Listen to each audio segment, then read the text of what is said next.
This is News in Brief from Mile 24 News. Algeria's Secretary of State to the Minister of Foreign Affairs in charge of African Affairs, Bkhdameh, has met with the President of the Pan-African Parliament, Fortune Charumbera, as part of his official visit to Algeria, which coincides with his participation in the International Conference on the Crimes of Colonialism in Africa and the question of reparations. And accordingly, the two sides discussed support for continental efforts aimed at addressing the legacy of colonialism and demanding reparations, as well as reinforcing the voice of African peoples within the continental and international system.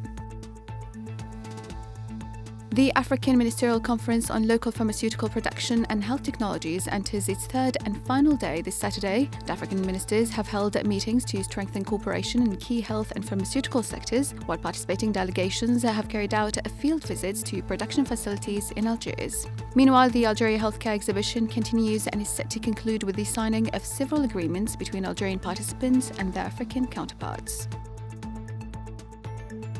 Ukrainian President Volodymyr Zelensky announced today that a delegation led by Security Council Secretary Rustem Umerov is heading to the United States to continue negotiations on an agreement to end the war in Ukraine. Zelensky said he expects the outcomes of last weekend's talks with US officials in Geneva to be finalized during Sunday's meetings.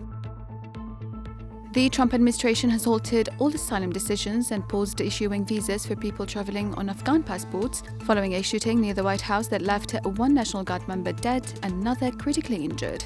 President Donald Trump described the incident as a terrorist attack and said he intends to permanently pause migration from poorer countries while moving to expel millions of immigrants from the country.